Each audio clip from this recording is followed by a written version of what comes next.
Bonjour à tout le monde, dans cette vidéo on va étudier les caractéristiques communes chez les reptiles et chez les amphibiens. Donc tu as étudié dans les vidéos précédentes que les vertébrés sont classés en 5 classes, les reptiles, les amphibiens, les poissons, les oiseaux et les mammifères. On a vu dans les vidéos précédentes les caractéristiques des poissons, des oiseaux et des mammifères.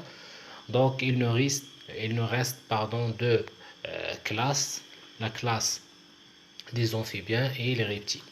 Donc, quelles sont les caractéristiques communes chez les reptiles? Donc, les reptiles ils sont caractérisés par une peau recouverte par des écailles, c'est-à-dire une peau écailleuse, donc qui possède des écailles qui sont soudées, à l'inverse des écailles qui se trouvent chez les poissons qui sont non soudées. Donc, il y a aussi chez les reptiles une température variable, donc qui va être variée selon la température externe. Donc la température corporelle des reptiles donc varie selon la température externe. Aussi, les reptiles sont caractérisés par la présence de 4 pattes, sauf les serpents.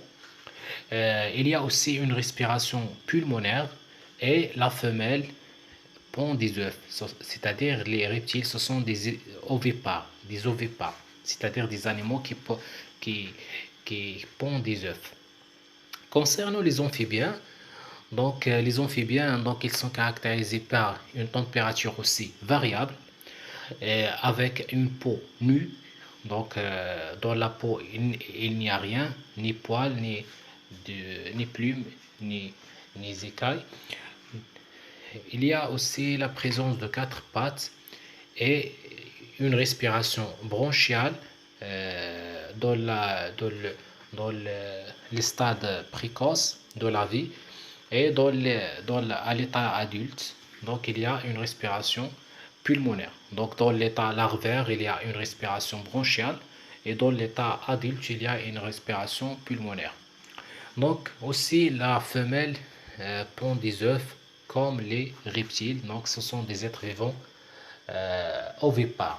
Donc dans les vidéos précédentes, tu as vu que les reptiles, les amphibiens, les oiseaux, ce sont des êtres vivants et certains types de poissons.